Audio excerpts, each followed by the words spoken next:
विटा शहरात नगरविकास मंत्री एकनाथ शिंदे यांच्या विशेष प्रयत्नातून विटा शहरासाठी 17 कोटी रुपयांचा निधी मंजूर करून विविध विकास कामांचा आमदार अनिल बाबर यांनी शुभारंभ केला आहे। पाहुयात सविस्तर।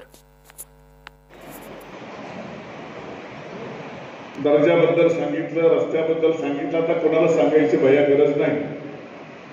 त्यांचा धंदा आहे, ह्यांच्याच नावाला धंदा आहे। माणूस कसा आहे, स्वतःचं दुकान असल्यावर निदान ती तरी चकचकीत करतं, पण ह्यांच्याच नावानं कन्स्ट्रक्शन आणि एक नंबरचं बोगस कन्स्ट्रक्शन।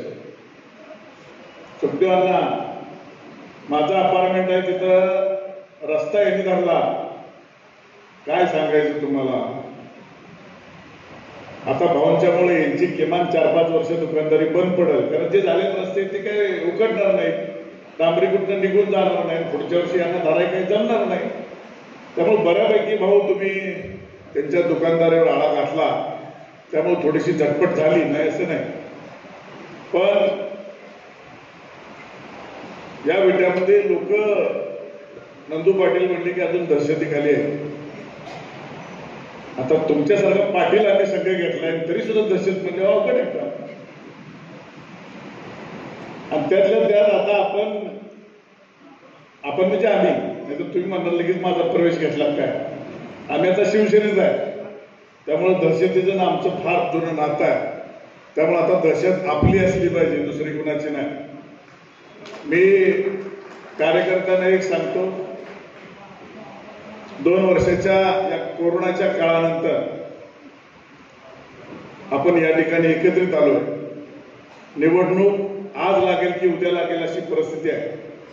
कदाचित जी नगरपंचायतीची निवडणूक लागली त्याचबरोबर आपली निवडणूक लागली असती, परंतु नगरसेवकांची संख्या वाढल्यामुळं थोडंसं नगरपालिका उशिरा लागेल अशी परिस्थिती आहे। पण कार्यकर्त्यांनी आता कुठेतरी मरगळ झटकून कामाला लागलं पाहिजे। प्रत्येक वार्डामध्ये आपण कार्यकर्त्यांनीच कमिटी तयार करा, प्रत्येकावर जबाबदारी वाटून घ्या। निवडणूक जिंकणं म्हणजे सोपं नाही। समोरचा प्रतिस्पर्धी डोक्यानं बलाढ्य आहे, ताकदीनं काही करणार नाही, काळजी करू नका, आम्ही आहे। डोक्यानं बलाढ्य आहे, बाकीच्या ठिकाणी तर काय विचारायचं नको। मागच्या वेळेला नोटाबंदी होती, त्यामुळे सगळं जुनं संपवलंय, आता मात्र नवीन साठवून ठेवलं, त्यामुळे तिकडून सुद्धा बलाढ्य आहे, पण ते सुद्धा उपयोगी येणार नाही, तुम्ही काळजी करू नका। पण त्यासाठी काय करावं लागेल, आपल्याला कार्यकर्त्यांना ही निवडणूक हातामध्ये घ्यावी लागेल, लोकांच्या पर्यंत पोहोचावं लागेल। या 17 कोटीचाच विषय नाही, तर नगरपालिका हातात नसताना देखील आपण जर 17 कोटी रुपये अनिल भाऊने आणले, तर नगरपालिका हातात आल्यानंतर तुम्ही म्हणला होता सिंगापूर, पण किमान विटा तरी स्वच्छ आणि सुंदर दिसलं पाहिजे। ही भूमिका घेऊन काम करण्यासाठी आमच्या ताराव्यात नगरपालिका द्या, ही भूमिका घेऊन कार्यकर्त्यांनी त्या ठिकाणी वारडावारड केलं पाहिजे। भारतामध्ये नगरपालिकेचा नंबर आला, आम्हाला समाधान वाटतं, बरं वाटतं, पण नंबर कसा आणला हेच खऱ्या अर्थानं चिंतनाचा विषय ठरला।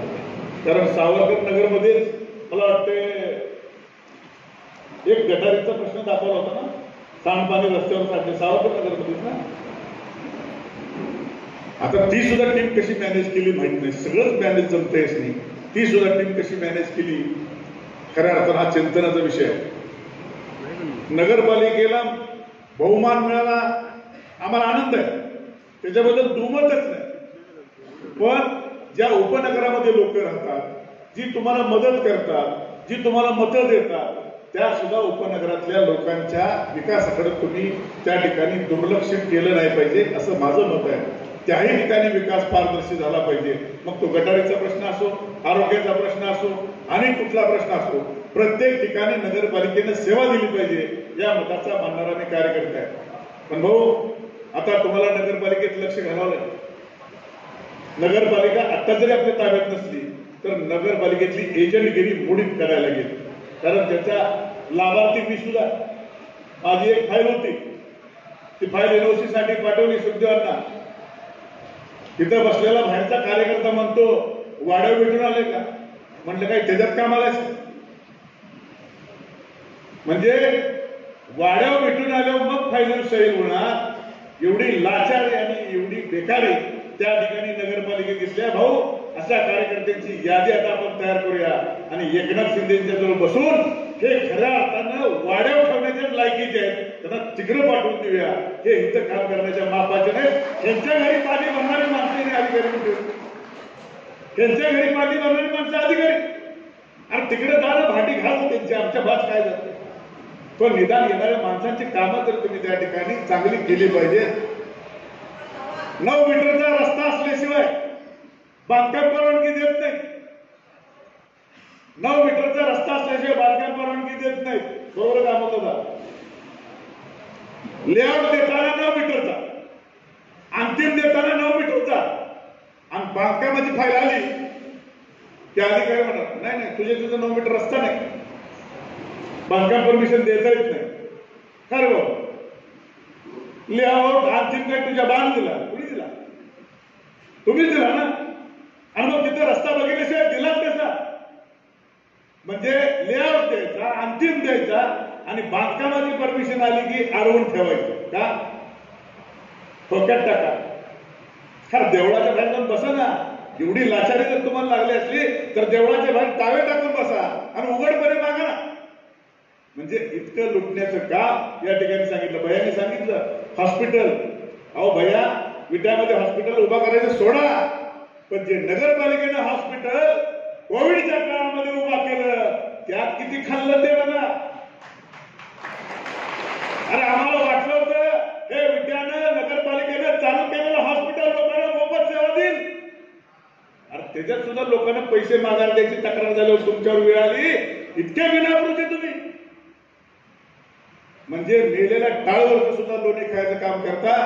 यावेळी मात्र लोक आता तुम्हाला बोलणार नाही, तुमच्या भूल थापांना बळी पडणार नाही. येणाऱ्या काळामध्ये तुमचा हिशोब चुकता केल्याशिवाय राहणार नाही. समजूना. अनिल भाऊ बोलणार आहेत, भाऊने 8चं टायमिंग दिलं होतं, पण मी काय माझं मटेरियल शिल्लक ठेवणार नाही. माझ्याकडे सारखं जमा होत असते. त्यांच्यातला एक कार्यकर्ता मला म्हणतो तुम्ही तेवढं भाषण करत जाऊ नका. म्हणजे काय एवढी भीती वाटते तुम्हाला? अरे मग केलेली पाप जरा कमी करा. भाषणात मात्र तेवढं सांगणार भाऊंना आम्ही मागत त्यावेळी नवशे दिल्या, भाऊंना आम्ही लागत त्यावेळी मदत करतो, त्यांचं सुद्धा योगदान आहे. आणि आतल्या अंगाने मात्र गमती दुसऱ्या. हे कुठेतरी आता बंद झालं पाहिजे.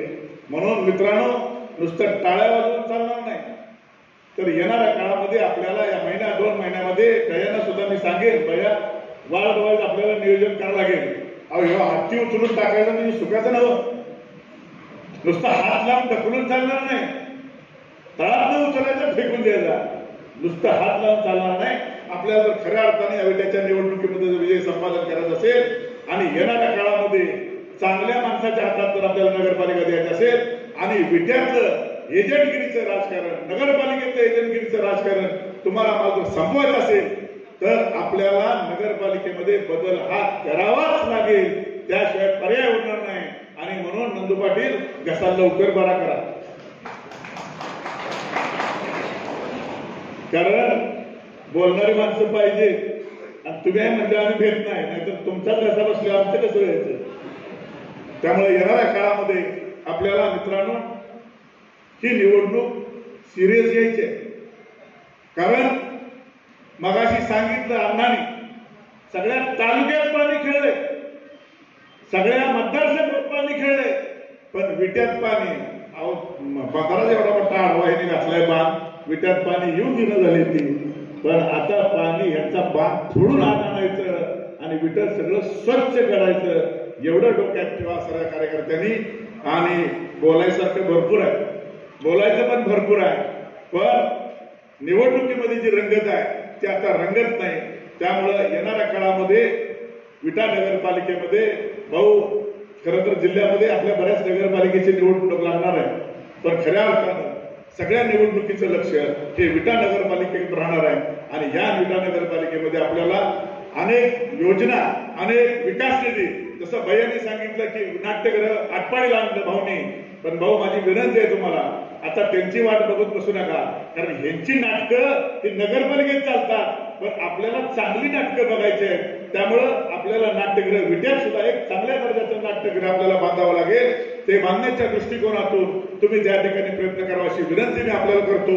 आणि ज्या पद्धतीने भाऊ आपण रस्त्याला दिला, खरं तर भाऊंचा आभार मानलं पाहिजे. जे कायम दुर्लक्षित रस्ते, जाणीवपूर्वक दुर्लक्षित केलेले रस्ते माननीय भाऊंनी तेवढेच केले आणि तेवढेच रस्ते चांगल्या दर्जाच्या करण्याच्या दृष्टिकोनातून प्रयत्न केला. तशाच पद्धतीनं उपनगरामध्ये भाऊ काही कामं राहिली असतील, काही गटारीचे असतील, काही रस्त्याचे असतील, काही अनेक कामं असतील, ती सुद्धा त्या कार्यकर्त्यांनी भाऊंना सुचवावीत. येणाऱ्या काळामध्ये एकनाथ शिंदे सारखा माणूस दानशूर तुम्हाला माहित नाही कोण नाही, संपूर्ण महाराष्ट्रामध्ये त्यांचं लक्ष असतं. पण त्यात अनिल भाऊंच्यावर सुद्धा त्यांचं खास प्रेम आहे.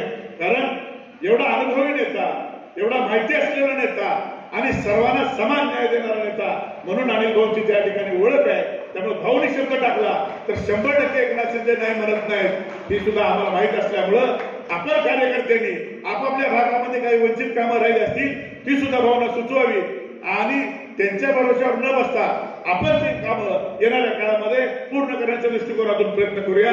एवढंच या ठिकाणी सांगतो आणि थांबतो. जय हिंद, जय महाराष्ट्र. मी आज प्रस्ताव उभा आहे. कार्यक्रमाची रूपरेषा वेगळी आहे. आज कार्यक्रम भूमिपूजनाचा आहे. रस्त्याची कामं आणली. सुरुवातीला असं वाटलं 5 कोटी निधी पहिल्यांदा भाऊने दिला, नगरपालिकेला पत्र दिलं, निधी मंजूर झाला. हे नोसीचा मागायचा विषय आला. त्यावेळेला प्रस्तावित 85 कामं होती. 85 कामाला एनओसी देताना नगरपालिकेतनं 25 कामाला कात्री लावली आणि त्यांनी सांगितलं की ही कामं आम्ही धरलेली आहे, आम्हाला तुम्हाला ह्या कामांना एनओसी देता येणार नाही. मी नामर शितोय सीओ साहेबांकडे जाऊन बसलो. त्यांना सांगितलं की तुम्हाला किती देता येते तेवढे सांगा, तेवढ्या कामांना एनओसी द्या. त्यावेळेला त्यांनी 54 कामाला एनओसी दिली. त्यांना असं वाटतं की ही कामं काय होत आहेत का, पुन्हा अशी चर्चा करायला की हे कामं काय पैसे येणार आहेत का.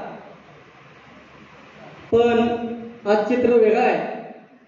त्या 5 कोटीतली 54 कामं, नंतर पुन्हा 7 कोटी, असे जवळजवळ आपण विट्यातल्या 150 रस्त्यांना आपण 17 कोटी निधी मंजूर केलाय. आणि हा निधी येत्या 15 ते 20 दिवसात ही कामं पूर्ण होतील अशी परिस्थिती आहे. आता हे झालं भाऊंच्या कामाचं. भाऊ काम सोडून काय बोलत नाही. माझी विनंती आहे तुम्हाला, आठवा तुम्ही की नगरपालिका इलेक्शन 2011 पासूनचे आठवा. 2011ला अडचणीच्या काळात ज्यावेळेला पार्टी उभा राहत नव्हती, अनेक जण आत्ममतून निवडणूक बिनविरोध करायला लागले होते. त्यावेळेला ह्या अमोल बाबरने एकट्याने निवडणूक लढवली.